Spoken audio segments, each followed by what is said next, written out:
It's 4 o'clock on a Monday, and you know what that means, don't you? It's time for another exciting episode of Taxi TV Live. Yeah, baby. Get this cable out of my way.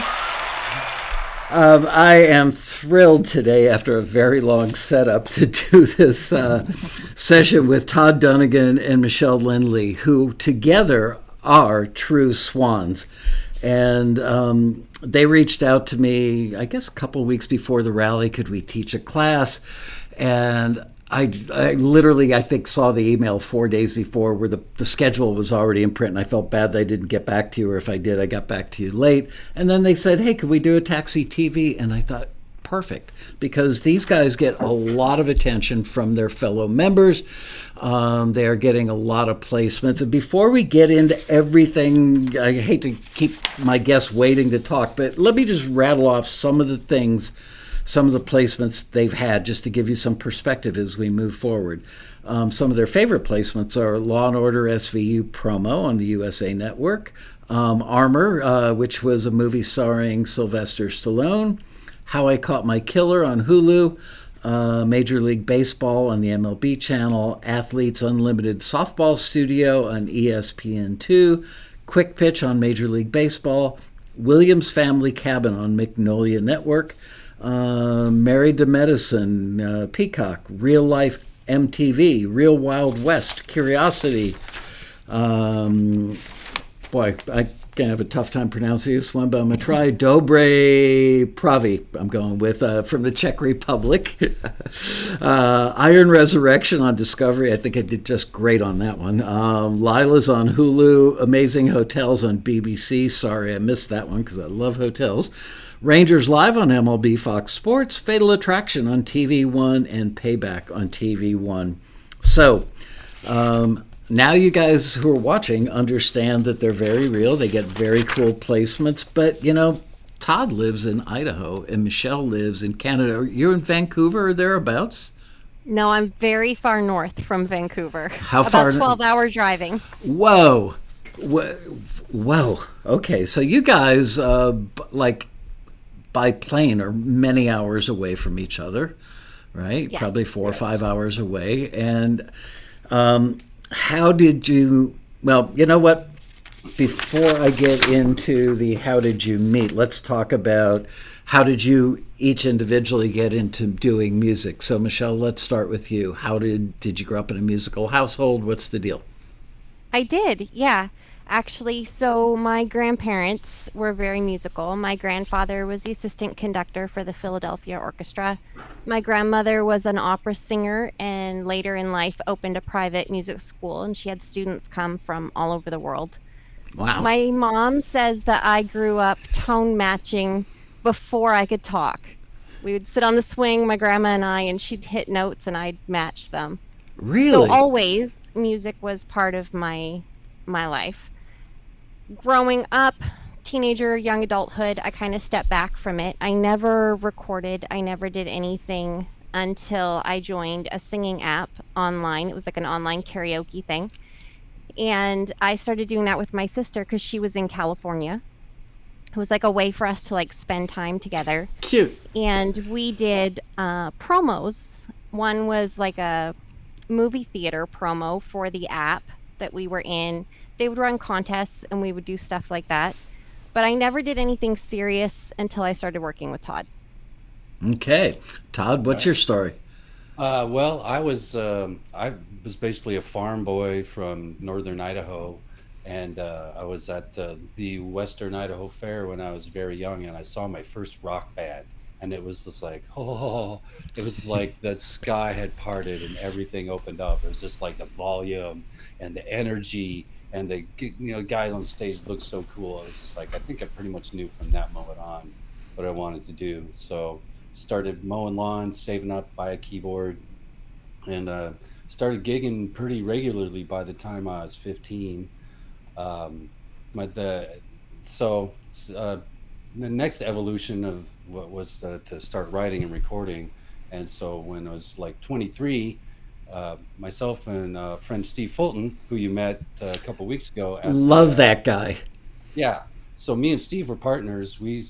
I I had a little record store at the time, and it was right next door to Steve, who had a coffee shop, and we were talking, and we are just like, man, I don't want to sell records anymore. I want to make records. And he's like, I don't want to be a live music venue. I want to make records. And so the studio came up for sale, and we bought it and started a partnership. And the partnership is I moved to Seattle and went and did some other things, but the audio lab is still going, still a beautiful place and a great place to record. And that audio lab is probably largely responsible for my musical evolution, just because being an engineer there, I got to record and be intimate with so many types of music. And I loved the audio lab because it was kind of this musical clubhouse where in the lobby, the bluegrass guys would be hanging out with the hip hop guys and talking music while, there's session swap, changing over or Yeah. stuff like that. And uh, so the audio lab was a huge part of my musical evolution. And so then that takes me up to where we started Taxi. We started doing Taxi. Well, I want to put a plug out there for Audio Lab because I had the distinct pleasure of going there like 2 weeks ago when I went to Matt Vanderbo's house to do an episode, and Steve Fulton was there. He's one of the 12 or so people that were part of that Taxi TV episode. And afterwards, Matt and I drove over to the studio, and I did not want to go home. I told my wife, in all seriousness, when I die, I want my name, the date I was born, the day I died, and underneath it, Studio Rat. That's all I care about because in my bones, that's who I am. And I love the studio, and I love that studio. It's an extremely workable room. Everything about it is just so cool. There may be studios that are sexier looking or more modern looking, but that room sounds great. I mean, I do what all audio engineers do. You walk out in the room and clap your hands and listen to the room. And that was the first thing I did. And Steve, of course, laughed and said, yeah, I do it everywhere I go to. But in 2019, I went to visit Todd, and we went and recorded at Audio Labs. And I think that was my first moment where I was like, wow, this is the most beautiful place. I want to do this. Yeah.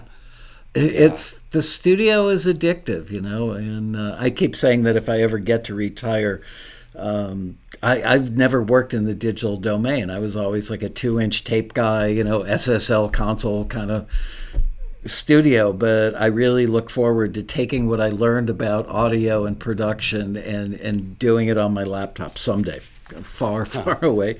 Anyway, okay, so how did you guys meet, and how did this I don't want to call it a relationship. They're not a couple, everybody. I asked before we said they're a musical couple, and that's where they draw the line. How did you guys meet? Well, it started. So where Michelle lives, up in northern British Columbia, they call it the oil patch. Out there, there's lots of oil work that's going on, and the area is kind of dotted with a lot of small towns that service this oil patch. And I got hired to go up there. There's a town, Fort St. John. It's kind of the central hub of these. And there's a theater there, and they hired me to come up for 3 weeks and play Christmas parties for all these different oil companies that they have in the area. And Michelle was managing the theater. And so just through the general talk that you have by doing the job together, because it's always like, hey, you need to be here at this time, we're doing this, dinners at this time, just that sort of thing just led to more and more conversation, night after night. And then pretty soon it was revealed, like, she says, oh, I'm a singer, and I have a few songs I've been writing. I was like, we should do something. Let's hang out after the shows some night. And so that's one night, that's not quite how it happened. Oh, now I see you guys sound like you're married. It sounds like a couple. So Todd was telling me, I don't even know how it came up. We were talking about gigs. Michelle, you're a little hot. Can you move the mic back about 2 or 3 inches? How's that? That's good, I think. Okay. So Todd had been telling me about gigs that he had done, and he told me this story about how back in the day, Nirvana had opened for Todd's band. And I was like, you are my soulmate. We are destined to work together. I will tell you that I do music. So that's how it started. Right. And So, that's that. Oh, go ahead. no, please continue. Oh, I mean, that's a story. It sounds really great. Says like Nirvana opened up for us, but they were, this every band starts somewhere, and they were just we were doing a gig. They actually weren't even on the bill till a couple of days before, and the promoter calls and says, "Hey, got this band coming in. They have a brand new single out. Seems to be doing pretty well at the record store, so I'm gonna put them on." It's like, great, okay, and this is this ties into Taxi and Screeners, but I think about it because so me and the drummer are standing on the side of the stage watching Nirvana play, the band who's going to define the sound of 90s music, and I turned to my drummer's like, "This is one of the worst bands I ever seen in my life, dude." So Well, I got to say, I said many times during that period, I was heartbroken that the labels were so in love with grunge. It's like they went out of their way to find people with bad songs, literally bad songs. And I often used to say, you'll never hear this in an elevator 20 years from now, because so much of it just wasn't something that would end up in, like in your grocery store speaker system. But there were a few, Nirvana being one, and a few others that you can. So you can hear "Black Hole Sun" by Soundgarden at the grocery store probably all the time. So no, it's amazing. It's an amazing scene. Nobody saw it coming, and probably no one was more surprised than the people who were involved in the scene themselves. How did the audience react to them that night? There was about 20, 30 people who had heard the single and were kind of into it, and were there for them, and we're into it. But it was interesting. The band that I was in, we were kind of a little more of a Red Hot Chili Peppers, Fishbone kind of funky vibe, and the headlining band was the band that we were super excited about. They were called 24/7 Spies, and we had their album. We loved it, and they're also a very sort of funky thing. So Nirvana was a little on the outside stylistically, but so a lot of the people who were there to see the headlining band didn't really respond to it much at all. But they did have the beginnings of a following. Even on the very first single, there was people who heard that one song from that one single and decided, "I'm going to go check out this band tonight." Yeah. So wow. So Todd and I went from that to, like, I did not, well, I still don't sing live. None of the people that I work with at that point really knew that I sang or did music, because that wasn't my job. And Todd and I would go into the theater at night after everybody was all gone and all the lights would be out, and we'd sit at the piano and we would play, and we just started singing together, and it just started to click. And we moved from that to trying to like record in the theater, and it has this big, huge forced air heater system. Oh. Every time the heater would kick on, we'd have to stop, wait for it to get quiet again, or we'd turn it off and we'd be freezing with our coats and our mittens trying to get through our. And we have one song from that time that's actually out and released, but we have quite a few that are still just kind of sitting on our shelf. Nobody's heard them but us. Yeah. And which was honestly, I mean, to spill it, the project got started simply because, we were both at kind of a place in our lives that wasn't necessarily the most positive, and writing became an outlet for this. And so we wrote these songs together to kind of just as a way of expressing, this things that were happening at the time, and then put them in a box. They're always supposed to just go into a box and never really be therapy. anything. Yeah, it's therapy. Yeah. So then fast forward to 2020, we decided we were going to get together and we were going to make an album and release it. That's what we were going to do. And the world imploded. Yeah. Yes, it did. Yeah. So then you guys were both. I mean, Todd, how did you handle as a gigging musician? That had to just crush your income. And Michelle, Man. I know a little bit about what you do for a job. How were you guys? You were stuck at home? You couldn't work, right? Oh, that was a crazy, because it all basically happened over a weekend in March. I went in the beginning of that year. I had almost my entire year booked. I was booked like a year ahead, and had some great trips. I had a trip to Thailand on the books. I had a potential trip to Nigeria on the books. Like, Wow. it's going to be some really fun gigs and fun stuff. And booked out. Is like, man, I got it made. And then right around the beginning of the March, the first phone calls started happening. And then there was that one fateful weekend in March where it's like every call, every email was just like cancel, cancel, cancel, cancel. And I was just like freaking out. And so that weekend, I decided I'm just going to set up my phone and go live on Facebook and see what happens. And I just kept plugging my PayPal address, and I made about $400 that night. I was Wow. like, oh, yeah, okay. I'm And with your seeing. clothes on, that was impressive. Well, I didn't necessarily say with my clothes on, Oh, but okay. you know. But I just was like, well, I think I see a way out of this. And so I started this thing on Facebook. It was called the Saturday Night Piano Party, and developed a fairly good following. And those people supported me and got me through.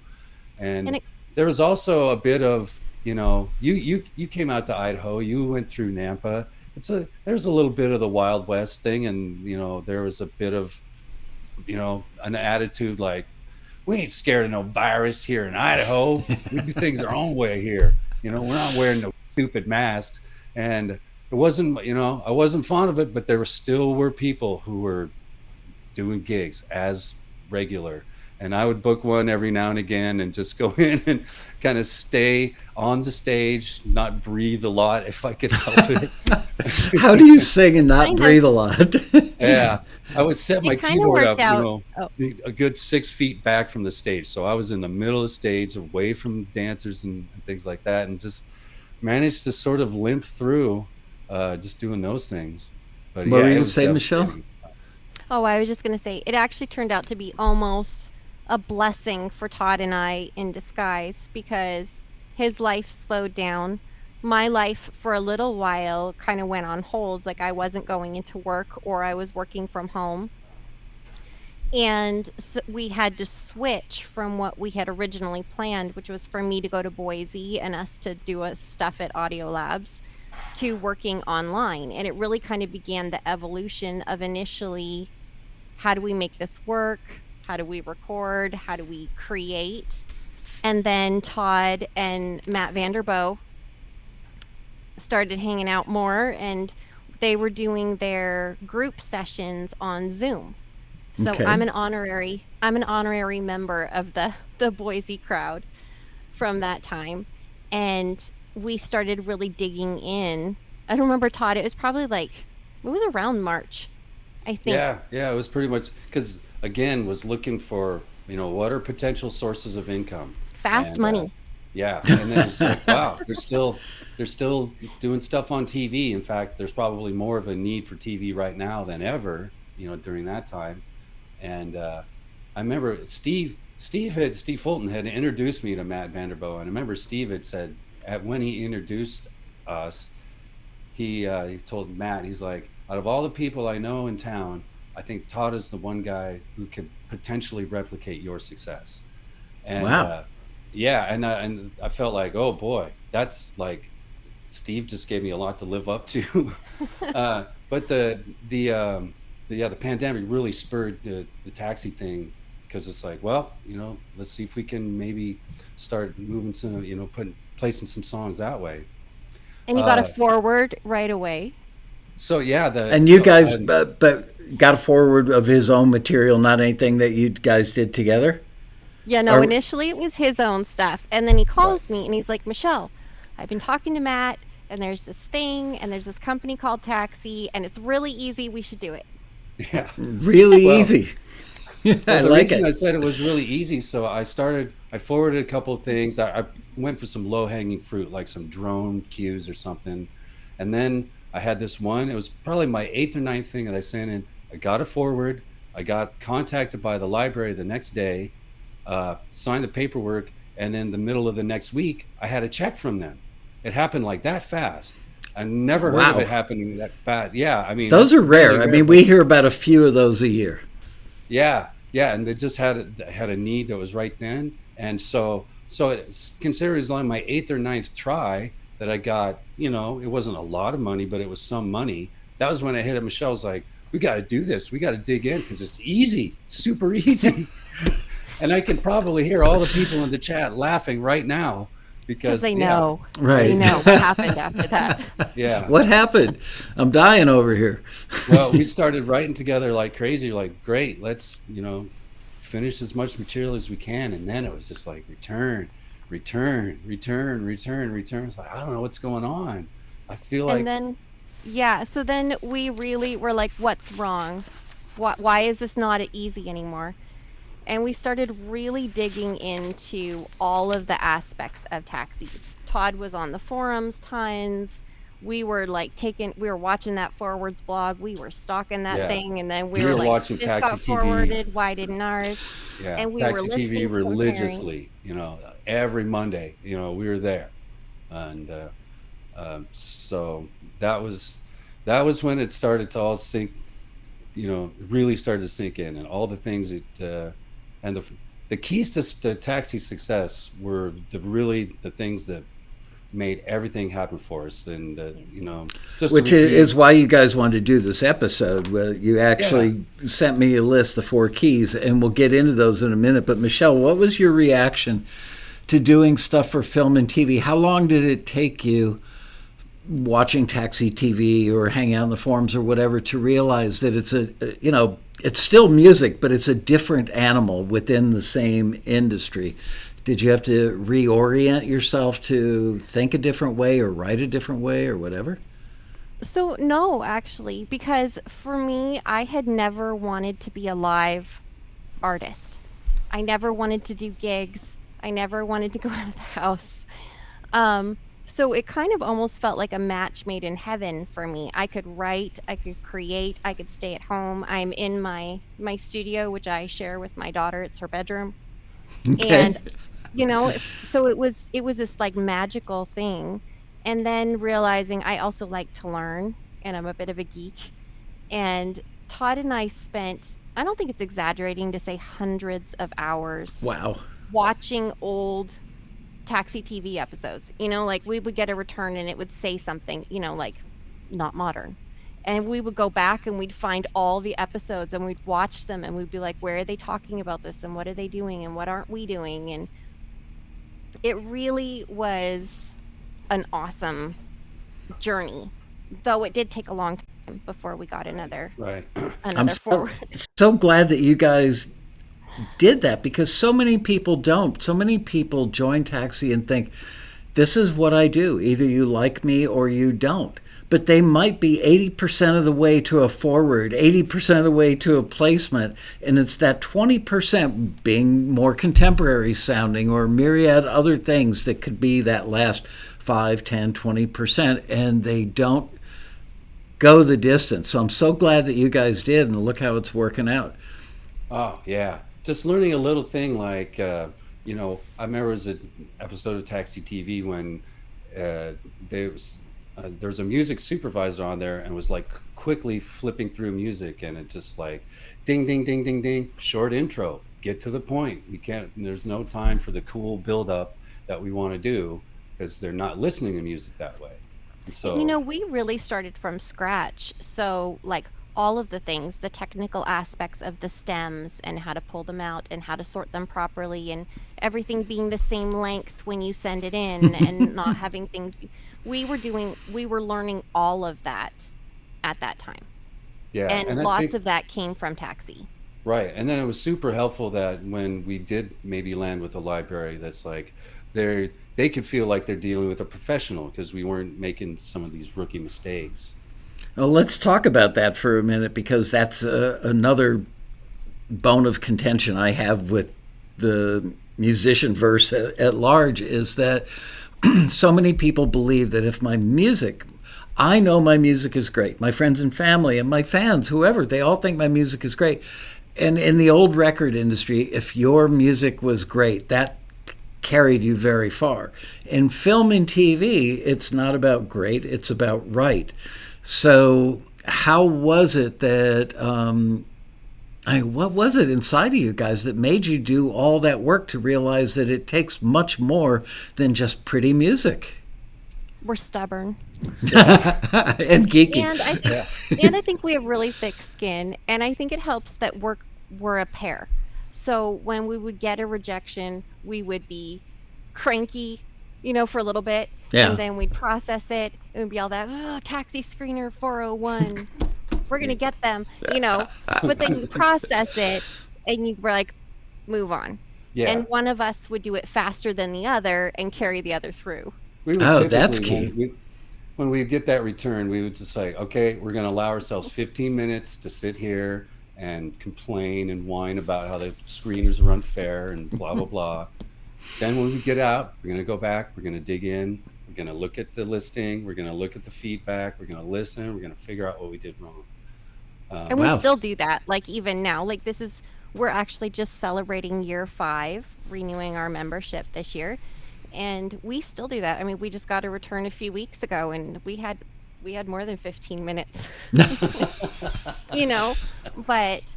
but then you work through it and you learn from it and the feedback. We actually, with that particular one a few weeks ago, we used the critique after the fact. We resubmitted it for more in detail process. Yeah, right.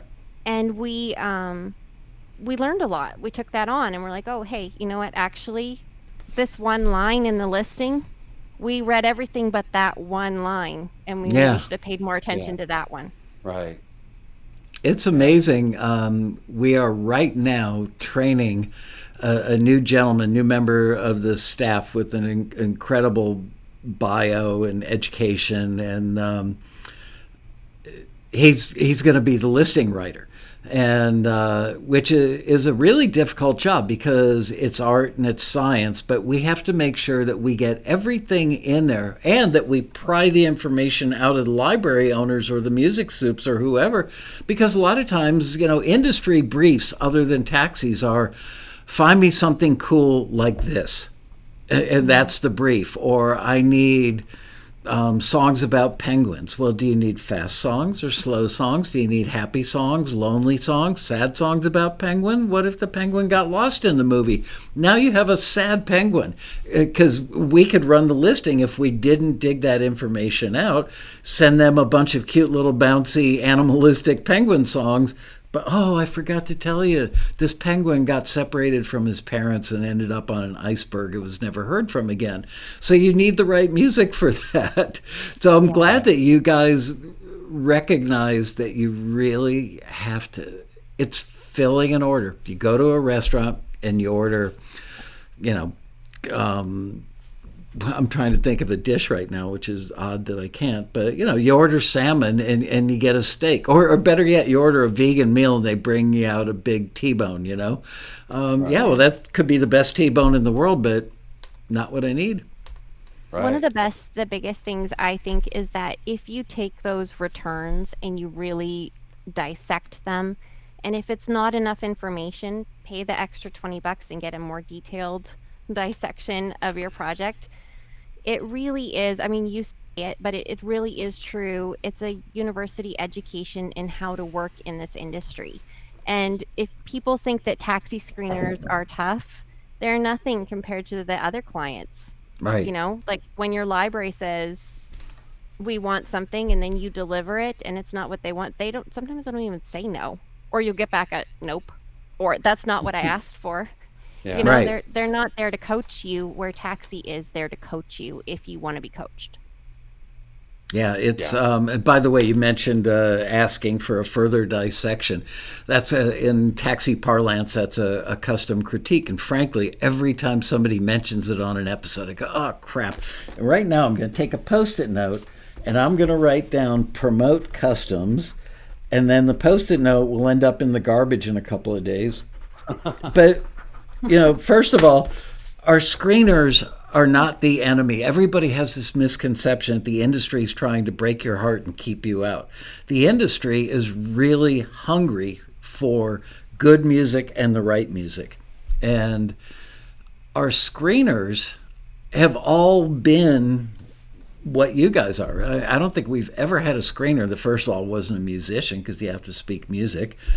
Second of all, many of them have been involved in film and TV music over the course of their careers. And we've had people that have been like vice president of Sony ATV that handled Michael Jackson's catalog, screening music for our members for years. And people would get her critiques and go, this screener doesn't know what they're talking about. But they're all like cheerleaders for you guys. And we actually publish all the nice comments that come in for the screeners. People write in and say, screener number 389, thank you so much. It's great advice. I just got one today in my mailbox. We do a monthly list that goes out to all the screeners so that they can see that our members are real and our members appreciate what they do. And it's very frustrating that some people are just so thin-skinned that they see that feedback and they think somebody's trying to hurt them. No, they're trying to help you. And I love the fact that you guys recognize that and dug in deeper. And even when it upsets you, that you give it 15 minutes or longer, as mentioned. and because, yeah, it used to be back when we did the critiques on paper, way back when, that people would say, yeah, I scrunched it up, threw it in the garbage. And the next day I pulled it out of the garbage, flattened it out, and read it when I was a little calmer and had a little less coffee in me. And I went, yeah, screener might be right about that. And yeah. Kind of right about that too. Yeah. I mean, I think it's a given. I mean, you put so much emotional intensity into this thing that you're writing. You're, trying to squeeze out a part of your soul. And then, you get that sort of like, nah, it doesn't fit this or whatever. It's, you're gonna be hurt. It's just human nature. It's gonna happen. But well, when you were still working in the studio, I mean, if Steve came over while you were mixing something, leaned over and goes, Todd, from back here, the bass sounds a little tubby. It probably wouldn't have offended you, right? No. You would have appreciated the fact that he gave you, a heads up on that. But you just second set of ears. Yeah, but you just pointed out that bass sound wasn't coming from your musical soul, and that's the difference. It's really easy to stab somebody in the heart where that's the music came from, but a bass sound is like, no big deal. Ain't my bass sound. Yeah, it's like that song was about my dead dog, or something really important to you. It's like, hey man, not personal.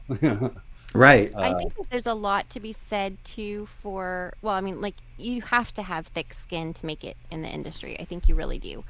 But there's so much to be said for the write, submit, repeat, forget about it. And there was a point where our output was so high that we forgot sometimes that we'd even submitted to listings. So by the time we'd get the feedback back, we'd be like, oh, right, that one. Yeah, what song? We need to learn that. But that you're already kind of more invested in more newer projects. That helps it be less emotionally gut-wrenching too than when you're just waiting for one. Yeah, that's another mistake a lot of people that are newbies make, which is they get that one forward, and in their mind's eye, there's somebody on the other end that's waiting. Where's that song from Betty Jones? I can't wait to get it. Oh my gosh. And they literally work themselves up into a frenzy where they think that person is entirely focused on their one song, and all they've got to do is listen to the first 15 seconds. Say, hit, it's awesome, gonna love it. And that's not the case at all. We have music that we've placed with a library that's then been live like a few weeks or a month later. We also have music that we actually forgot we even recorded it because it was so long ago. The Law and Order piece, actually. Yeah. We'd recorded it so long ago at the beginning. It was like, oh, that song's out there doing something. And I think that you need to have that mentality. We just had a member get something on a TV show 6 years after we forwarded it. We know the executive producer of the show, who also happens to do the music supervision on the show. And it's a big primetime show on a major broadcast network, so the back end is going to be stupendous on that. I'm sure the show is syndicated all over the world. 6 years. But I've been telling everybody, I'm so glad you guys watch Taxi TV, and I'm repeating some of this stuff for those who might be watching this episode who haven't seen 100 other ones. We send the stuff out, and 3 weeks later, the members are heartbroken. I haven't heard anything from or the library hasn't contacted me. Now the library signed me and they pitched it for a show. They haven't heard anything. Well, very often people in the industry get something that they like, and they don't like it because it's a cool song. They like it because it's going to save their bacon by making that scene better. It's always about, does it serve the scene?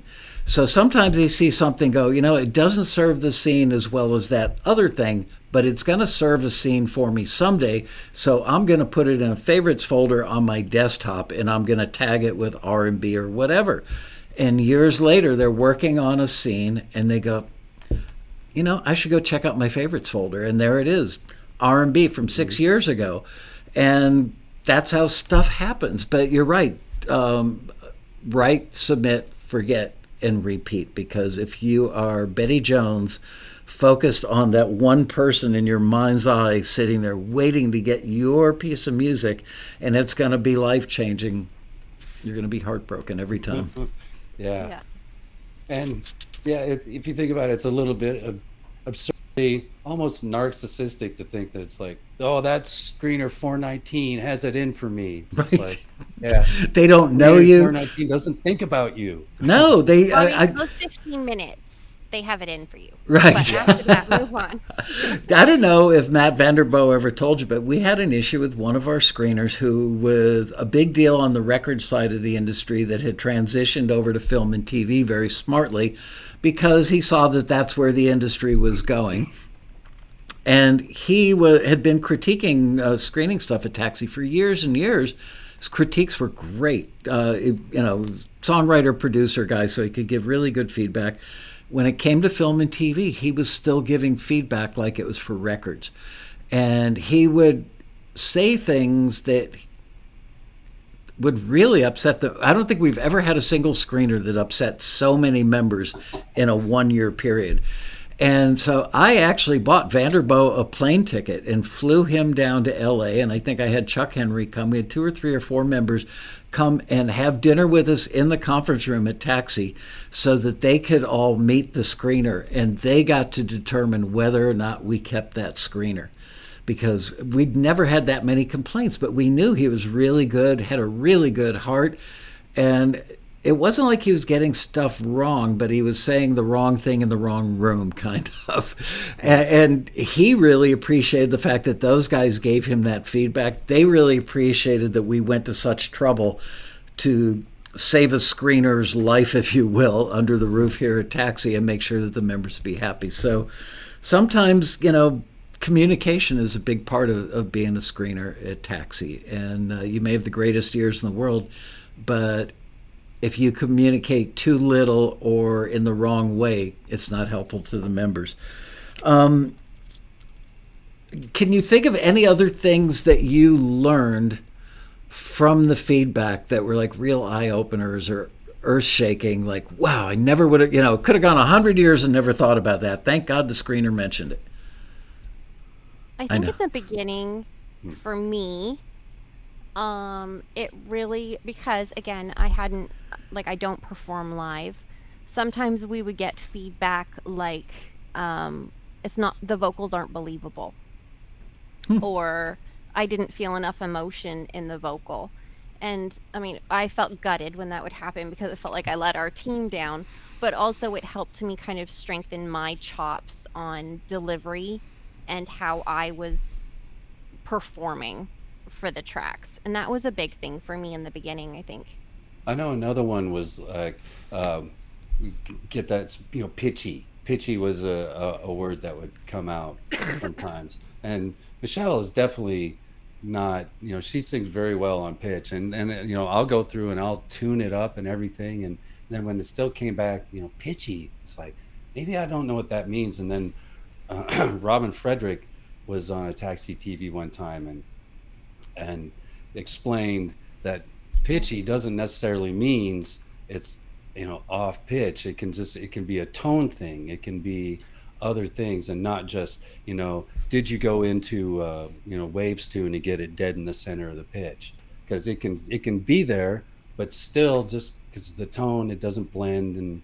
And so learning about that was, okay, pitchy is a broader term. I can apply a few more things to it, when as opposed to just pulling my hair out, like, why are they saying pitchy? It's perfectly in tune. I tuned it.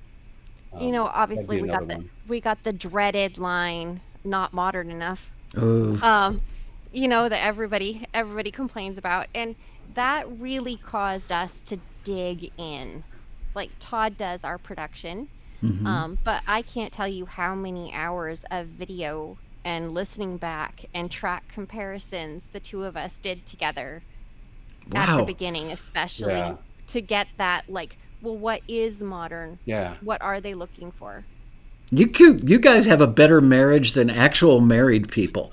I mean, it's awesome that you guys work so well together, like shoulder to shoulder on this stuff. Usually, when people collaborate, which is really kind of the subtext of this whole interview, is about long distance collaboration. A lot of times, they don't really work well as a team. It's all about the collaboration.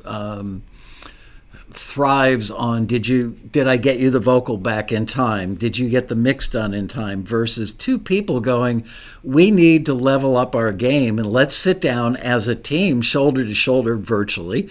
Wow, I'm really impressed by that, you guys. Oh, well, thanks. Yeah, it is. I mean, sometimes I think it's probably, because we're not a couple, is why, this musical partnership works so well.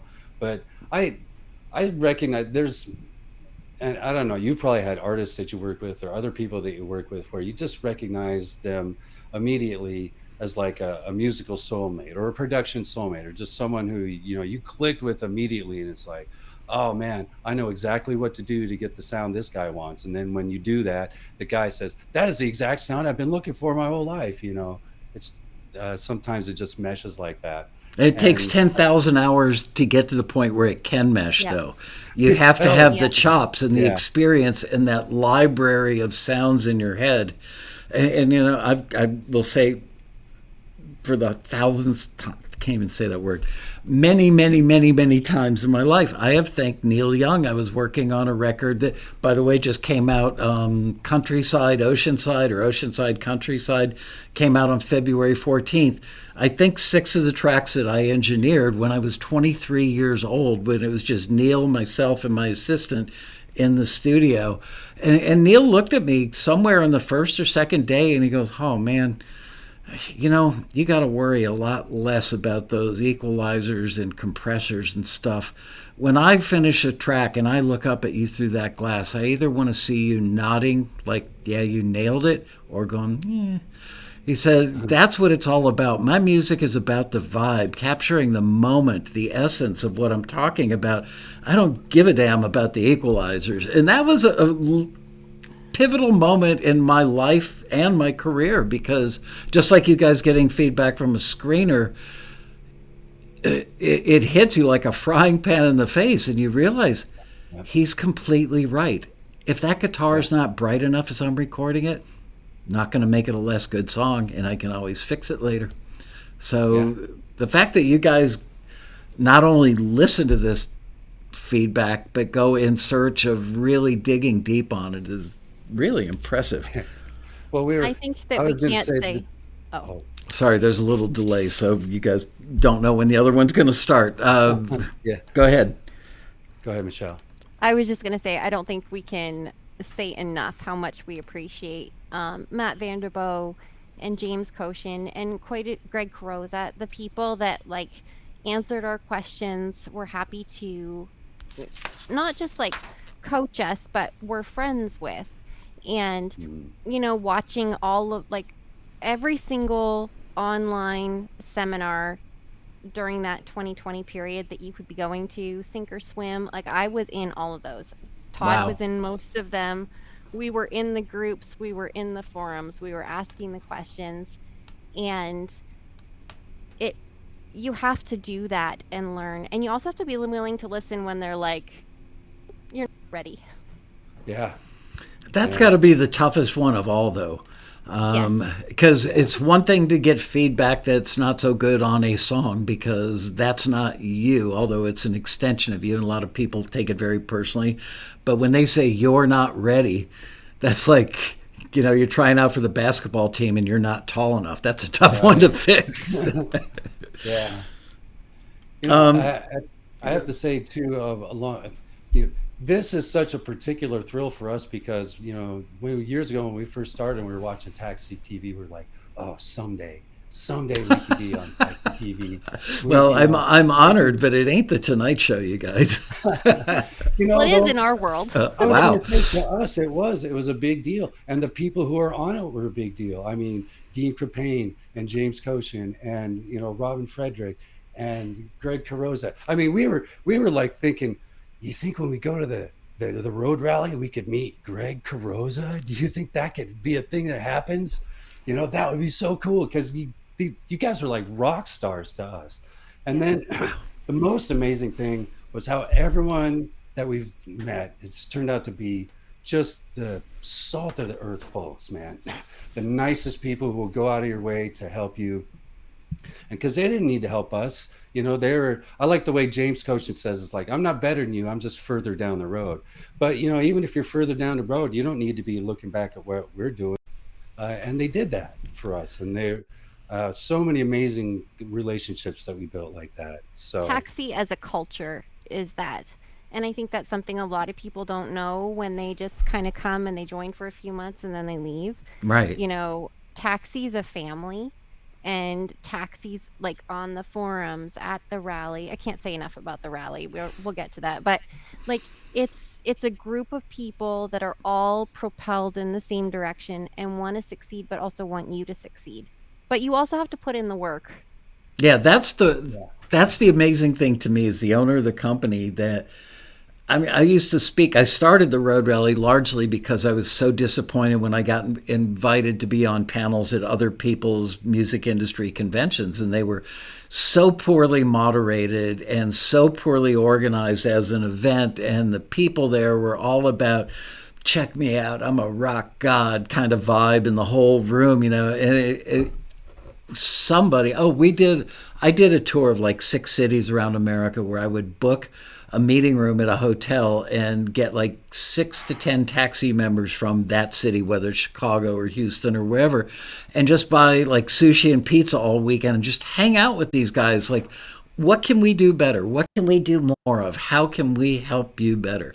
And I'd already had in my mind all these other conventions that I went to were really bad, not just like, but bad. Like, what a waste. They'd pay for my plane flight and my hotel to come out and be on a panel. I'd get out there and go, well, that was a waste of my time. Even though it didn't cost me any money, it was just bad. And somebody in one of those focus groups said to me, why don't you guys do a convention or a conference? And I thought, too much work. I was right about that. But I'm so thank you. I'm so grateful to whoever that was that said that, because the road rally, it's better than family reunions. It is a family reunion because it's this big musical extended family, but it's, I don't know, family reunion, you almost feel kind of forced to go. You want to see your 2 favorite cousins that you used to go to summer camp with, but, your aunt with like the mustache that kisses you on the lips. None of that. Anyway, the road rally, as the owner, that Thursday night when people are arriving and checking in and getting their badges, I will literally like stand in a corner and look out at the room and see the faces lighting up and going, on one hand, I want to go, wow, I did this. On the other hand, I go, not really. I can't remember who it was, but it was in the earliest generation of taxi members. I think our first road rally was in 1996. The company was started in 92. And I believe that it was like Matt Hurt or John Mazzei. There were about 4 or 5 guys who were the guys back then. And somebody said, "You guys are so generous with your time." And I happened to be standing there. One of them said, "How could we not pay it forward when we feel so fortunate to be earning our living doing what we love to do?" That was literally the genesis. That was it right there. That moment was when this whole attitude of pay it forward became a virus in the best possible way at the Road Rally. And here we are, whatever it is, 28 years later, and it's only grown in size, intensity, and importance. So I'm grateful to the members for wanting to carry on that ethos, for lack of a better way to say it. Anyway, I shouldn't be doing all the talking. That's all right. From the first time we went, the first live one that we went to, it was just like, oh yeah, we're coming back to this every year for sure. It's like, I'm putting this on my calendar like right now. Because, and honestly, I'm, as a little aside, I would say when I first, I can't remember if it was an article or I saw it on a Taxi TV about the 4 keys to success would be, the rally, the forums, collaboration, and Taxi TV. And I thought, man, a rally. I'm not really very good at those types of things. Right. On a weekend, it'd be away from a gig, and making a lot of excuses in my head about why it's not my thing. But it's great, And we from the people said you will start having a good time from the moment you're standing in line Thursday to get your badge, and you will meet people in line, and that is so true. There are still people that we're friends with to this day that we met in the line. So it's such a great atmosphere. It's also one of 2 times a year that Todd and I actually see each other in person. That's true. That's a bit. Yeah. It's the case for a lot of our collaborative members, I believe, that they see each other down a wire all year long, and then boom. Do you prefer classes? I'm starting already on the rally, literally right now. Do you prefer? Let's dig in then. Yeah. Do you prefer classes or panels, or do they carry about the same weight depending on what it is? I think it carries the same weight depending on what it is, and kind of where we're at in our journey. So like year 1, so I told you in the thing that I'm a bit of a geek in prepping for the rally. So you're about to hear that. Okay, great. So year 1, I got the list of people that were coming and the list of classes, and I researched everything and all the people and all the things, and made an itinerary of what we wanted to learn about. And then Todd and I split up, and we basically covered every single thing that weekend because there was 2 of us. And we would go to the class or we would go to the panel, and then we go back to our room and we talk about what we both learned, and then we do it again. So when it comes to like music and learning, the panels are amazing because there's so much information. When it came to us needing to understand the business end, the MLC, how all those things work, legal rights, the classes were amazing. So it really kind of depended on where we were at. I would say they were both equally valuable to us. Todd, how do you feel? I absolutely, like this last year, I was really on a mission because the back end of the music business, the publishing, and where all of your pennies come from, and what you have to do to collect them, and all those things. It's just, man, it's a tangle. And I went to the Road Rally. It was just like, I'm going to take every single class that has anything to do with publishing or that end of the industry. I just sat on a mission. This is the year I'm going to get that down. And now I feel really good about my knowledge. I feel really confident when I'm talking to people about, the publishing and the back end and BMI and all of those things. I feel like I have a really good handle on it. And those classes were that, to go take a class, and also that the person was generally accessible afterwards to go up and be like, hey, great class. I had this very specific question. And always, it is kind of amazing how accessible. I'm so sorry. I have to get this. It's an emergency. Go for it. I'm amazed, quite frankly, because the industry is an industry where a lot of people that are in it, unfortunately, think they're really cool. At least on the record side of the industry in past decades, that's the way it clearly was. Like, we're a special class of people because we're lucky enough to, like, smoke pot in our office in the ivory tower where, I mean, literally, I've been to A&R people's offices where they're sitting and they're smoking weed in their office during their workday, and that was the record industry. It's not, I don't know how pervasive it was, but I've seen it. And that attitude of we're special kind of look down on everybody else. The opposite is true at the Road Rally. The industry people seem to think it's a privilege to help you guys, which is pretty freaking awesome. It is. I'm definitely a veteran from my band days of going to like South by Southwest, played there a few times. And that's definitely the kind of environment where, the band that goes on after you, they're all, patting your back and it's like, yeah, great set, guys. And then as soon as you're out of earshot, it's like, man, those guys really suck. There's just a lot of that, it seems so competition.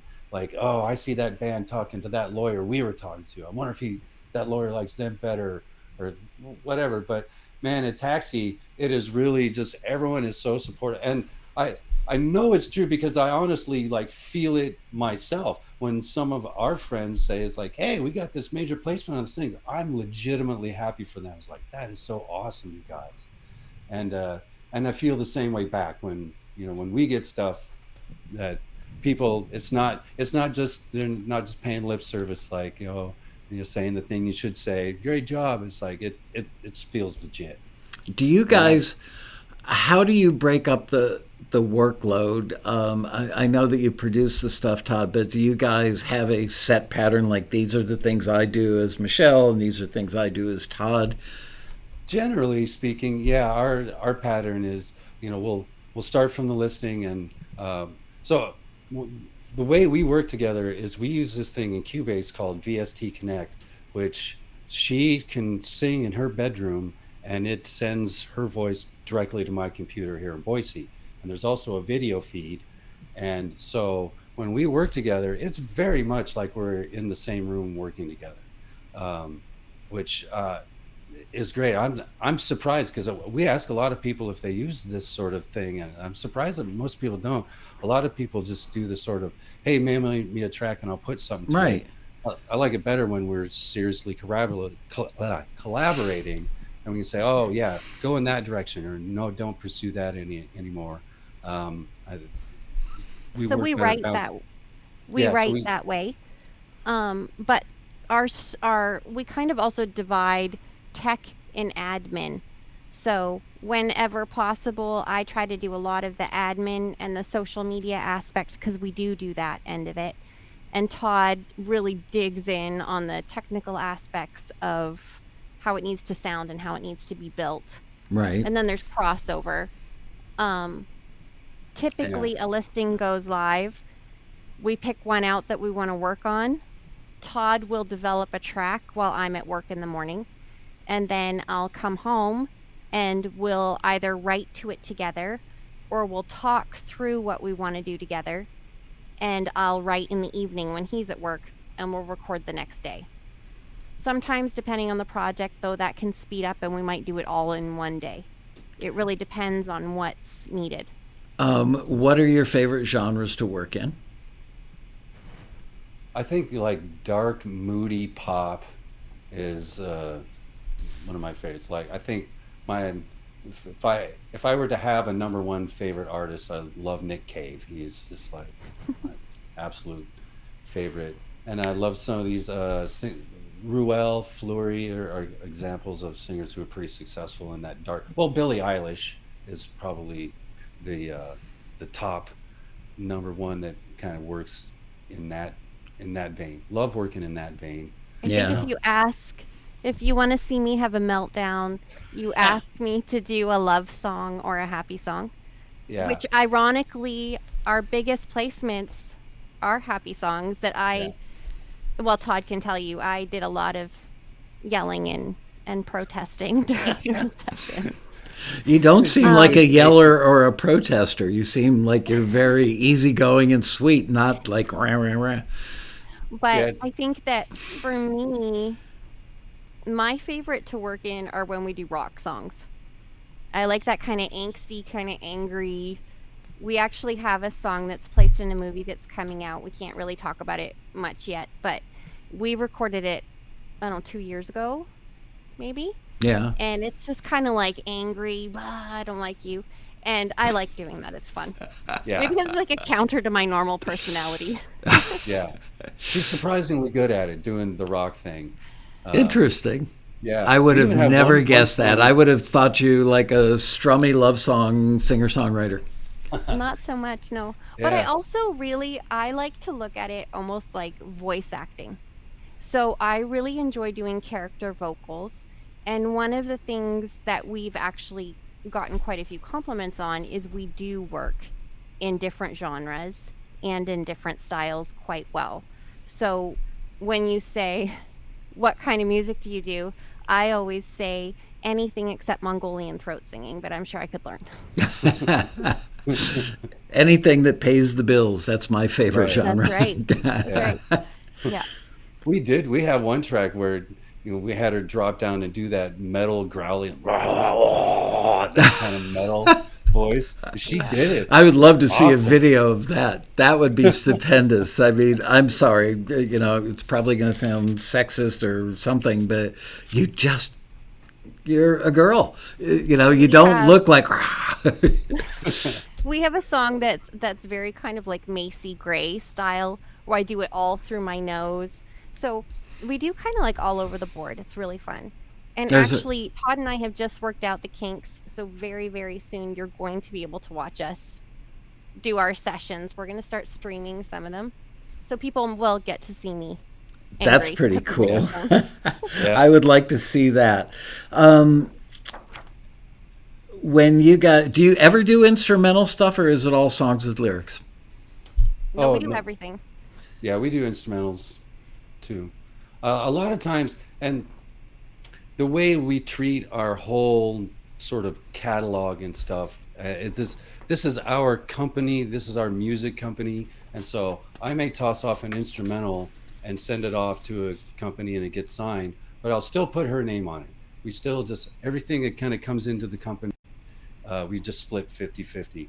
And even if she didn't write on that particular cue, probably back in on the admin, maybe she did a collaboration that got us into that library in the first place. Right. Or, maybe she was the one who, was the lead who tracked down this something. And and then I do the same thing. So if I work with somebody else on their track, my portion of that, Todd and I split. So everything that we do, that's just how we function. It seems fair and equitable. And again, I'm going to say it. Are you sure you guys aren't married? Because, I mean, literally, I think you just explained, what do they call that in divorce court? Mutual property or whatever. Community property. There you go. You guys are the musical version of a married couple's community property. I think if we got It's married, part of why we've... Sorry, go ahead, Tom. I was going to say, if we got married, it would probably ruin our whole relationship. Yeah. Probably. No more I mean, it sounds pretty damn productive and awesome right now.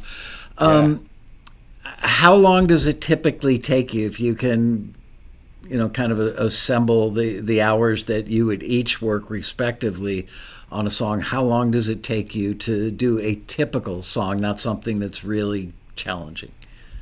I would say if we're in our general workflow, it's probably going to take about 3 sessions. So we'll get together, we'll write sort of a skeleton. I won't have the production finished. I'll have chord changes and that sort of stuff worked out.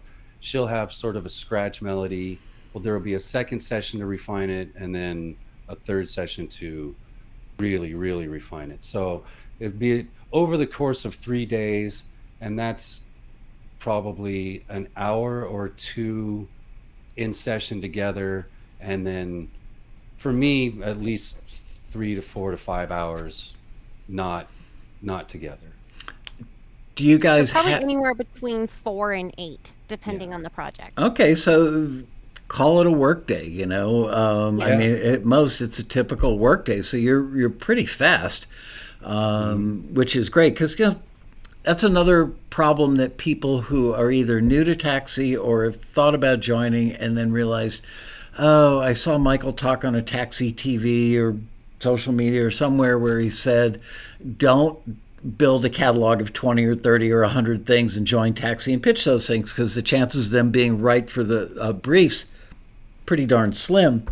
And then they go, oh my gosh, so I'd only have like typically 3 weeks to get this song done. And I always say to them, no, we've got thousands of members all over the globe that are able to crank stuff out and meet the deadlines. I'm sure that you are every bit as good as they are, that they're not like supermen and women. So you'll be able to do it too. But people have a really hard time imagining cranking out a quality song in an 8-hour day. So were you guys always that quick, or did you work up to that? I think we worked up to it, but also part of our process allows for speed. So we very much trust each other. So if one of us says this isn't working, we change it. We don't spend an hour discussing why we're married to that idea and it needs to stay that way. We just roll with it. So the same with lyrics. Like I might come with a full song written, but if as we're recording it, Todd's like, I'm not feeling it, or I don't like this line, or this doesn't work, we just scratch it and move on. Like we don't stop and really argue, I guess. I'm astonished by that because Todd being an old studio rat as I am, that, I mean, come on, it doesn't matter if the band is a brand new rookie band, first time they've ever been in the studio to a major label act. You always have those days where somebody will get hung up on the stupidest little thing and sit there and just spiral down the rabbit hole on a bass lick of 3 notes before it goes to the chorus. And only the bass player's feeling it, but you will burn 4 hours of studio time trying it 10 different ways and arguing about it. And then somebody goes out to the parking lot, gets pissed off and throws a beer can at the other guy, and it just melts down the whole day. You guys are able to just go, oh, you're not feeling it? All right, I'll walk away from that. Wow, you guys are really evolved. Yeah, I think it's just a matter of trust with each other. It's like if you're not feeling it, you're like Michelle. If she's not feeling it, well, probably the screener's not going to feel it, and potential music supervisor isn't feeling it, and vice versa. I think like if Todd says this lyric doesn't make sense to me, I'm like, okay, well, I wrote it, so of course it makes sense to me. Let's just scratch it and put in what makes sense to you. I think the closest we come to like issues is maybe with harmonies. Sometimes Todd will be like, you need to do this. And I'm like, no, I hate it. And he'll be like, no, you need to do this. And I'm like, no, I hate it. And then I'll listen back to it 20 minutes later and I'm like, oh, he was right. This time does help things clarify. When you do lyrics, lyrics are a big part of sounding contemporary. Lyrics today are different than they were even 7 or 8 years ago, certainly different than they were in the 90s, and definitely way different than they were in the 70s. What have you learned geeking out on contemporary music when you realized that you had to become contemporary for most pitches you're going to make? Are there any lyric tips that you can pass along to your fellow members that help them become more contemporary in their lyric structure? I think in the beginning, we just wrote what we wanted. And Todd got Robin Frederick's book, and we really did start digging into that and like those kinds of taxi episodes, like how to write for sync and what they were looking and being broad and like all those kinds of things. But I think that the biggest thing I would want to tell people is lots of times less is more. Yeah. It doesn't need all the ands and the thes and the, take the words out and then take some more out and then take some more out and see if it still makes sense. And also really pay attention to your genre. So if you're writing country music, for example, you can use more verbiage. You can be more descriptive stylistically versus if you're doing a pop thing for advertising. know what you're aiming for and then do your lyrics appropriately. Let's talk about doing pop for advertising. I'm a little obsessed with that. I don't know if you guys know, but before I started Taxi, I ran I was the manager of the largest audio post facility probably on the planet, certainly in North America, and worked with major ad agencies all day long, every day of my life on, you know, every big product you could imagine. I mean, it was nothing for us to have like O.J. Simpson come in to do a voiceover on a Hertz commercial, followed by Barbara Walters doing a promo for whatever at ABC, followed by, I worked with Sophia Loren one time. She was royalty, I got to tell you. She was awesome. And like every hour on the hour, you're working with people at that level. So I have a special place in my heart for really good advertising. I read a lot of copywriting books and marketing books and just love that stuff. I've noticed verse is almost non-existent in ads. You got 30 seconds. Most commercials are 30 seconds. So when songwriters are writing a song and they're thinking, yeah, this might be good for advertising, just understand that the verse probably isn't going to make it into that 30-second cut. And most of the chorus, the instrumental part, will make it into the cut, but just like Girls' Night Out or some simple 3 or 4 word thought, an idea, a very basic thing, is what they end up using because that's the central message they're trying to convey in the spot. So do you have any great observations, any wisdom you can pass along to fellow members about that? I think one thing is definitely that, and I'm sorry, I'm not the lyricist, and I'm sorry to interrupt you, but I just want to interject. The one thing is write the lyric. If you're doing an ad for fish and chips, and your lyric is just one bite or something literal like that, it probably is not going to play nearly as well as just singing about what is the emotion you want people to have when they eat those fish and chips. Write that emotion, and instead of being maybe so spot on to literally things that are happening on the screen. Though for that listing, they did want it to be literal.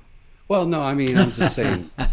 I'm just saying that's one thing. Is like when I was thinking about ad music, I would always think, describe what's on the screen. If it's about food, we're going to sing about taste and bite and. That's how does the food make you feel? But it's how does that food make you feel?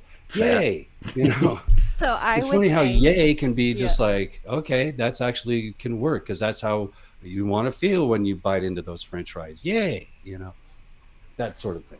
So our most popular piece of music that we did was a collaboration with Cosmic Dolphin from the forums, and it has been placed, I don't know, like hundreds and hundreds of times in Europe, and I hated everything about that project. Wow. So I like to say if I hate it, it's probably going to do really well. But basically the lyric is, we're on top, top, top. We're never going to stop. And it's very chanty and very girl powery. But the funny thing is, it pretty much only gets the instrumental used. So while the vocal might be what sold it, that might be why they picked it. The majority of the placements are just the instrumental. Yeah. So that's something else too, is that just because you think it's a certain kind of thing doesn't mean that's how it's going to get used, and be prepared for that. I hear that all the time. Sells it. Right. Yeah, the ad exec sitting in the conference room going, oh, that's awesome. But when the editor's doing the final audio post on it, he's going, you know what? That lyric is like so catchy that it's taking us away from the central message of the spot, or it's stepping on something. So, yeah, I think that if I had to guesstimate a number, I would say 80% of the reports that I've gotten over 33 years of running this company from members about placements in advertising specifically is that the brief was for a song and it ended up that they only used the instrumental, or maybe, pop, pop, pop, one time in the whole thing. Yeah. So, you spend all this time writing the lyric. Well, not a lot of time in that one probably, but it's my least favorite of all the things that we've done yeah. for me, like personally. But it is the first one that I heard on TV. Not knowing, I was in a hotel room traveling and had the TV on, and it was baseball, ironically, which I don't watch. I had just turned the TV on, and all of a sudden I heard our music. Wow. So, I mean, yeah. Yeah. That's a good experience. How did you feel? Oh my gosh, I screamed. I was in the hotel room and then I was like, woman being killed in room 232.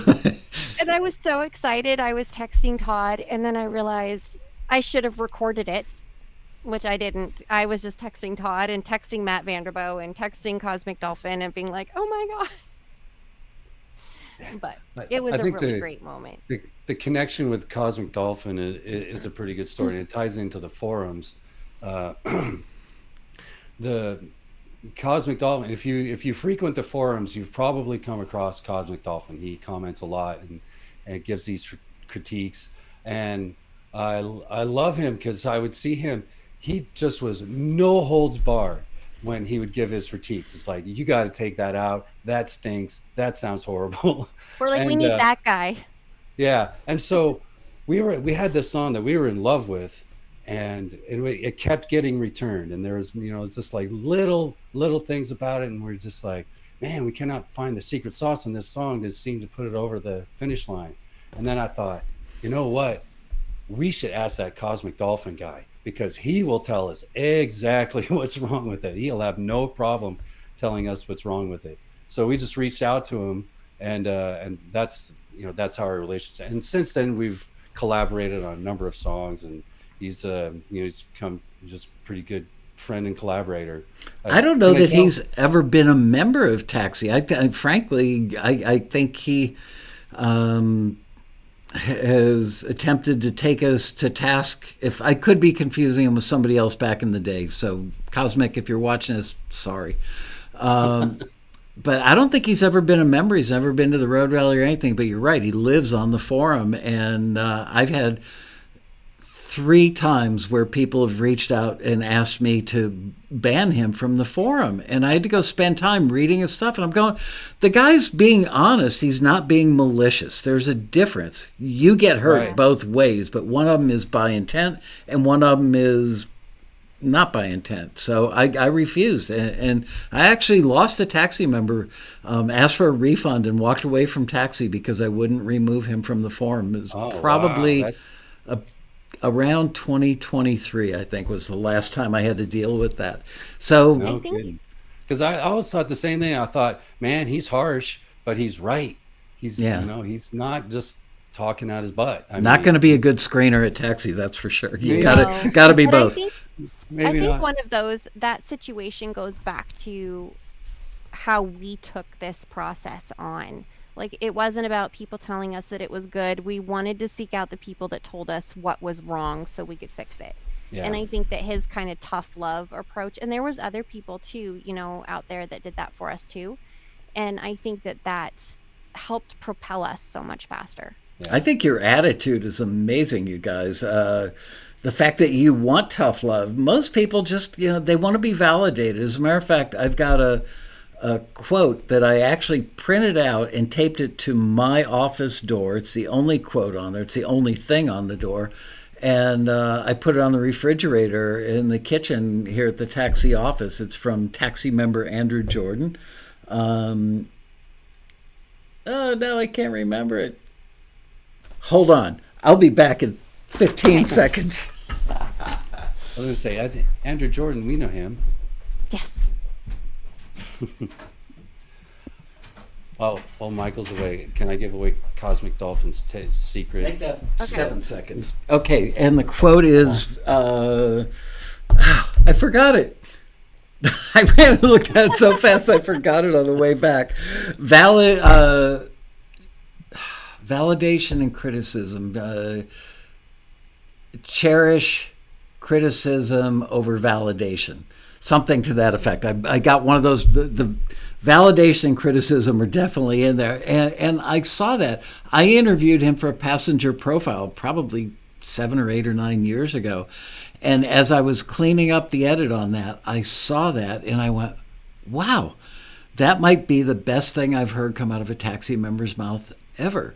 Value criticism over value criticism over validation. But most creative people, and I'm sure when I was still producing, I wanted my fellow engineer producers to walk in, or other acts walk in the control room and go, wow, that's amazing. And if they didn't, you get a little butthurt, you know? It's like, man, I put my heart and soul. I was here till 4 o'clock in the morning 3 times this week working on it. But it takes a pretty evolved person to actually ask for it. And you guys are. Wow. Yeah. I think that the biggest thing is we set out with this goal.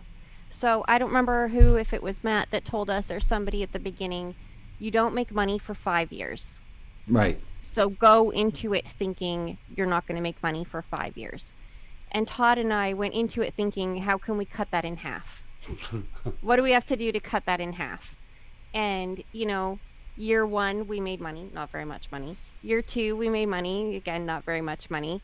But last year, in year 4, we paid for the road rally. We paid to go to a songwriting retreat, and that's with both of us traveling. Mm-hmm. And all of that was from our sync income. And we never would have gotten to that point without doing these things. Yeah. And being a team. And think about this, okay, so you're 5 years in and you saw a trickle the first year, a little better trickle the second year, and a nicer trickle the third year. A lot of that stuff, you could have had placements in year number 2 that you didn't even see a penny from until year number 4, because maybe they were European or Asian placements by the time they go to that PRO, to your PRO in the States, and finally make it into your bank account. So, yeah, it's people. A lot of people walk away from sync because they want the instant gratification. And I get that. Musicians, again, love validation. All creative people. It's not just musicians. All people.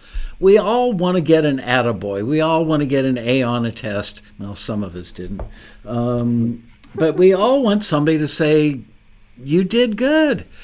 And money is the definitive reward. It's an emotional reward, almost more so than a financial reward, because it tells you did something good enough that people were willing to plunk down money for it. You got paid for your creativity.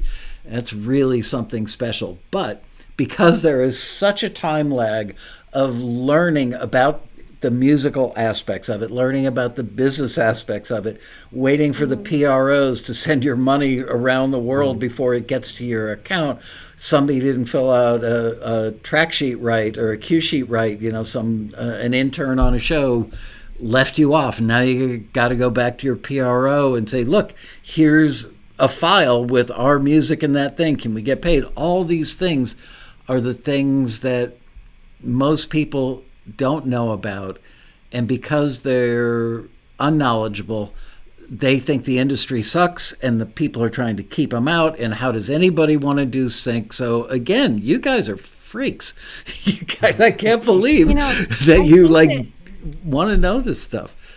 I think that when you were talking with Matt when you were out in Boise a little bit ago about the importance of groups, right? And start a group in your area.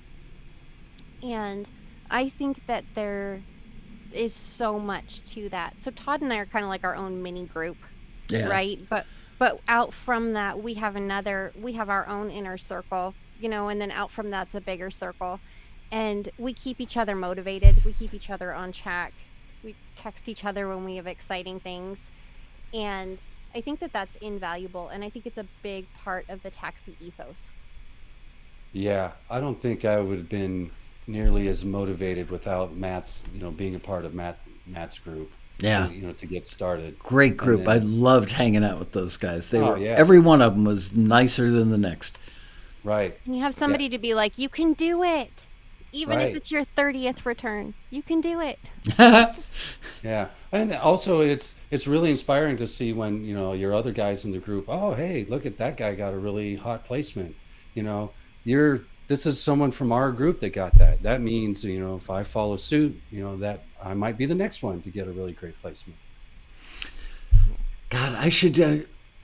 I'm in road rally mode right now, trying to think of what I want to do, and I would love to do a ballroom panel on why it takes so long.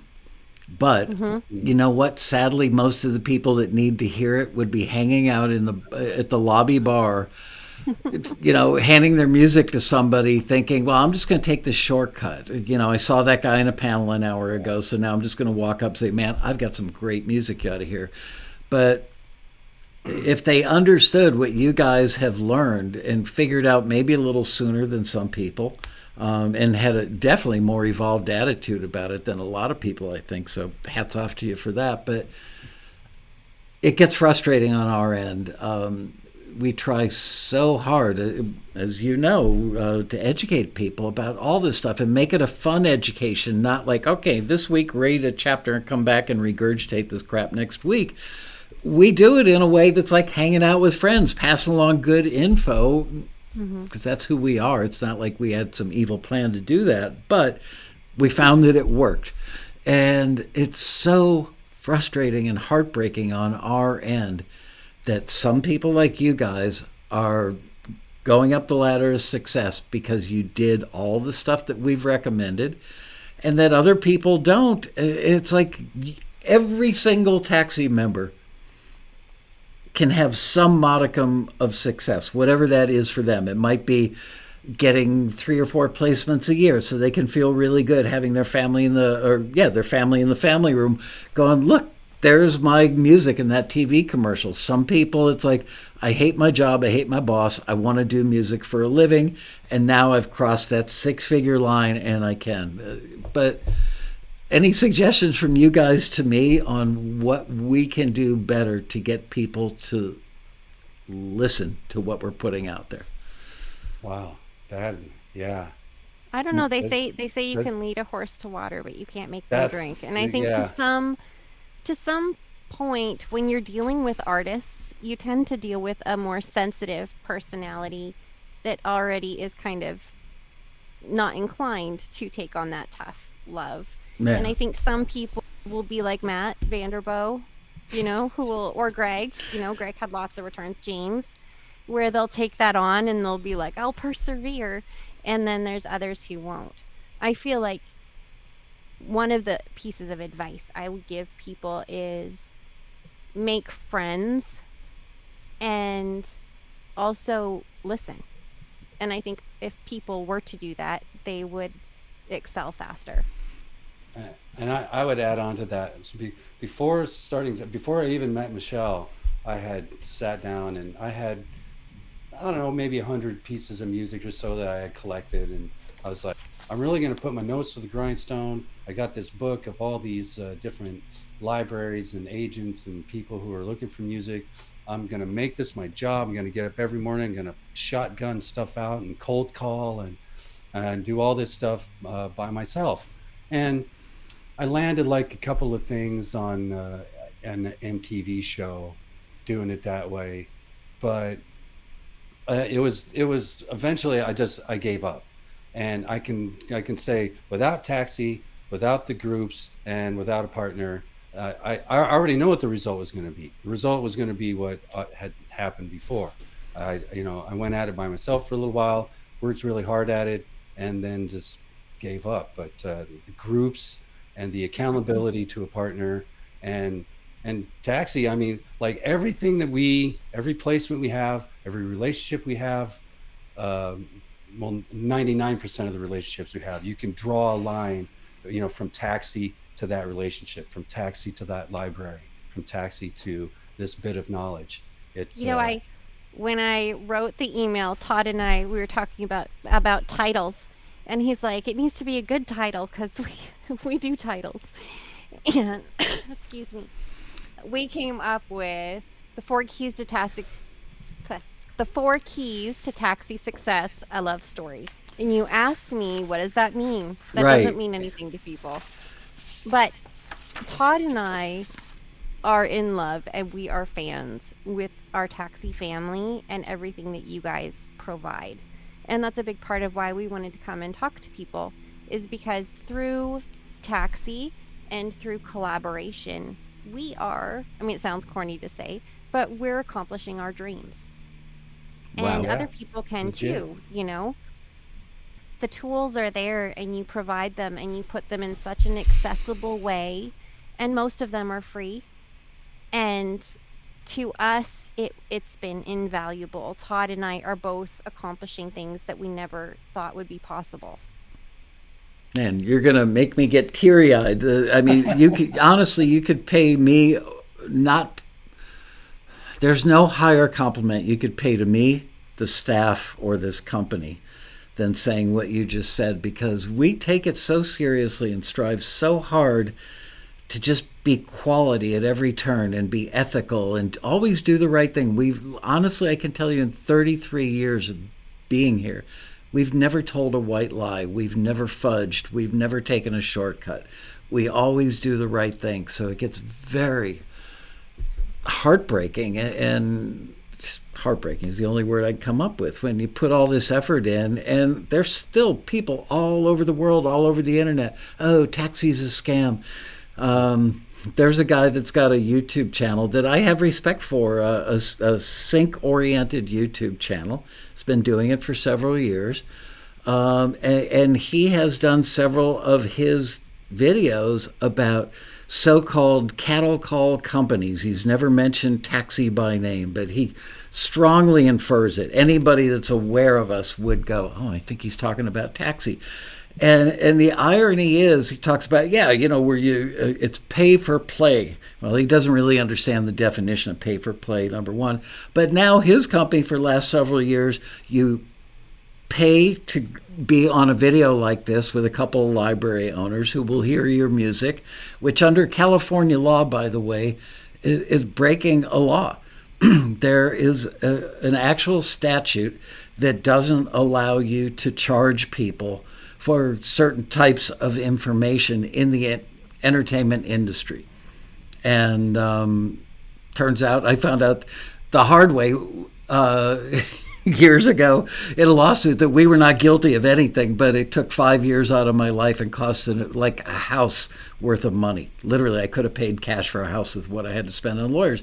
And in the end, we won. We won twice, as a matter of fact.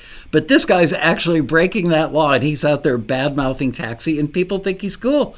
So it's very frustrating when you do the right thing, and it's kind of like being in school where somebody is cheating on a test, and they got an A and you got a C plus, and you busted your butt to get that C plus, and you just so badly want to rat that person out for cheating, but you can't, because that's almost being as bad as they are for cheating. So anyway, that's my world. Thank you for listening. I feel like I just been to therapy, but I am so. Go ahead, Michelle. Doing the right thing. I was just going to say, doing the right thing has to be its own reward. You just have to take a reward from the fact that, maybe didn't get rewarded as properly as you should have, but you did the right thing, and that in and of itself is a reward. Absolutely. Michelle, you were going to say something? Oh, I was just going to say, I don't want to make people think that we haven't had gut-wrenching moments or like full-on like sessions about returns that we've gotten. And our most recent one was really, really hard for Todd and I. We specifically wrote music that we were very emotionally invested in. We did a lot of research. We reached out to people. We had some fairly heavy hitter people collaborate with us, not from taxi, but musicians. Mm-hmm. And we sent in, I think, 4, and everything got sent back.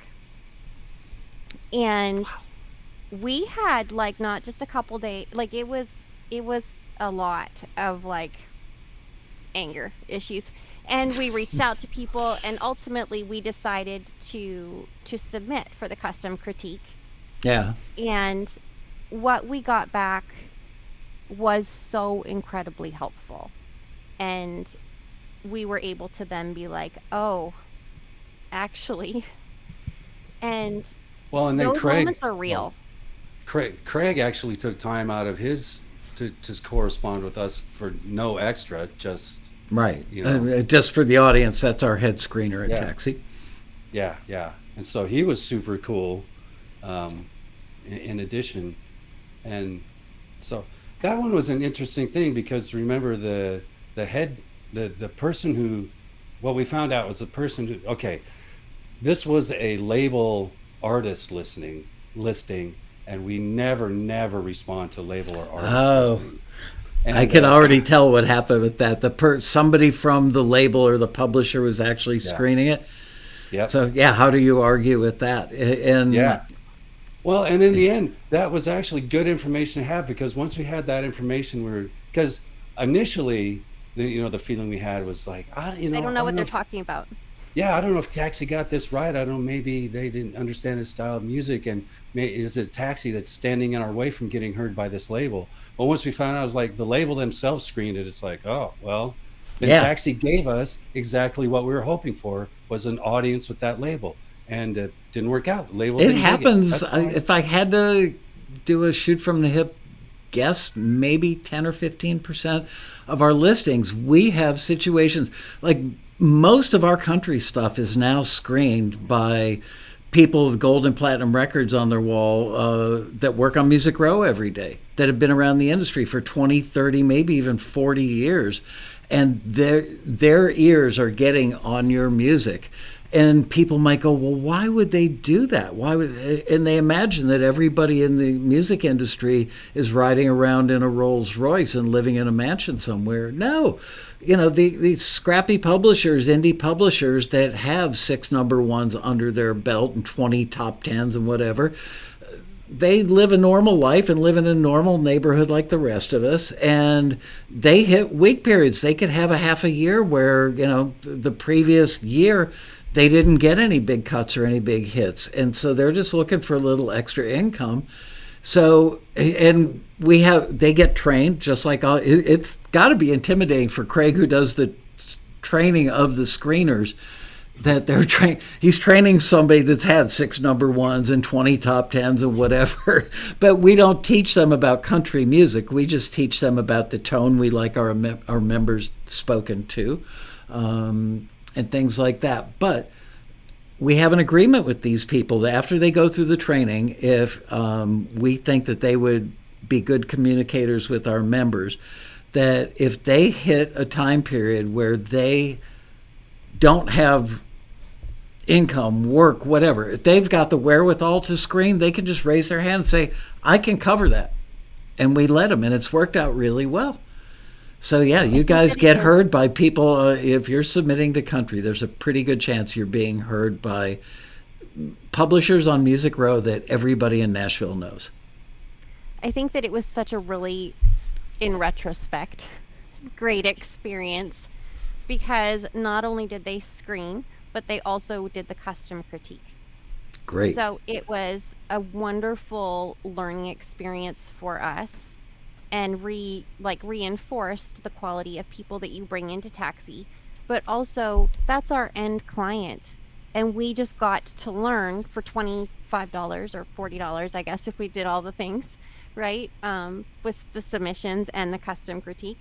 Right. For $40, we just got coached by our end client. Where else can you get that? Yeah. Right. Yeah. It's amazing because, believe me, I've done, 2, 3, 4 dozen pitch trips to Nashville. I don't go anymore, but I used to go like every 6 weeks and would spend a week to 10 days there at a time. And it's quite amazing. I would walk into these meetings with something that I was absolutely sure was a Taxi member hit. Not just cuttable, but hit. And people that remain my friends to this day would sit there and they wouldn't even make it to the chorus. Not even to the chorus. And if they did make it to the chorus, 5 seconds in the chorus, they'd stop it and go, you got anything else? That was never once. I mean, one time, there's a Taxi member named Elliot Park. Wow, we're over on our time. Elliot Park. He's from some small little town in Texas. started writing poems, and a friend said, you should turn these into songs. And he wrote a song called Rusty Red Wagon that I heard the guy in the office next to me, our former vice president, 20 years ago maybe, Doug Minnick, and I walked in there. I said, that is the real deal. Who is that? And he goes, new member named Elliot Park. And I was going to Nashville 3 days later or something, so I took an Elliot Park CD with me. My first meeting was with vice president of A&R at RCA Records. I'd known him for 10 years. We're friendly enough. We talked about going fishing, never made it, but friendly. And I got used to him shooting me down all the time. I put on that song, Rusty Red Wagon, and he stopped it not even halfway through the first chorus. And I thought, well, there you go. And he looked at me, goes, who is this? I said, his name's Elliot Park. He goes, where is he? I said, some little town, 3,000 people in Texas. He goes, how soon can you get him here? And I said, for what? He goes, that guy's the real deal. And so I called Elliot. I went out to my car, called Elliot, and said, can you meet me here in 5 days in Nashville? And we went to 22 meetings in 2 days. Started out with breakfast at 7 a.m. at the Pancake Pantry, finished up with steak dinners at wherever. And he was offered, I want to say like 4 or 5 or 6 publishing deals, ranging from tiny little 2-man indie Christian publishers, which is what he signed to because he really liked them as people and trusted them, up to like Warner Chappell level people were offering him deals. But it does happen. And sometimes there is fairy dust and magic involved, but most of the time it's hard work and craft. Yeah. No substitute for that. Yeah. Well, I am so ridiculously grateful that you guys reached out and proposed this idea, and just so proud of you guys. I keep using the word evolved, but you are. It's like you are literally doing every single thing right. If all of our members did that, they could have the kind of success that you guys are growing into. And I'm certain of it. You guys are living proof. So congratulations, really from the heart, that for proving that it just takes paying attention, doing the work, and having the right attitude. And you guys are all that stuff. Thick skin. Well, thanks. Yeah, thick skin. Oh yeah, thank you. And, obviously, thank you for building the platform that we all get to jump off of. Best idea I ever had in my life, gotta say. Literally the whole business plan popped in my head, and I handed the keys to my company car to my boss, who I literally couldn't stand. I would get knots in my stomach going to work for this guy every day. And as soon as I handed him the keys to the car, went back to my office, put my feet up on my desk, and thought, wow, you just walked away from a six-figure job, an apartment on each coast, and a company BMW. What are you going to do? And the next thought that popped into my head was I could see it as clear as I can see this computer I'm looking at. So, thank God for that. We all have our lucky moments. Thank you so much for having us. Thank you to the screeners who kick us in the butt and have made us what we are today. Yeah, and the other members who kick us in the butt too. And the other members that support us and are there and we want to shout out. I know there's a lot of people in the chat that we know. Marianne, on Andre. Yep. Oh, I don't want to start listing names because I'll know I'll leave somebody out. I know. It's like the Oscars when you win, and then your agent says, you didn't mention me. Anyway, I get it. There are so many great people, and I feel so privileged to own a company where my customers are so much more than customers. It's pretty awesome. Yeah. Anyway, thank you, guys. With that, I bid farewell to True Swans, Todd Dunnigan and Michelle Lindley, and I'll see you guys in November at the Road Rally. Thank you so much. Bye-bye.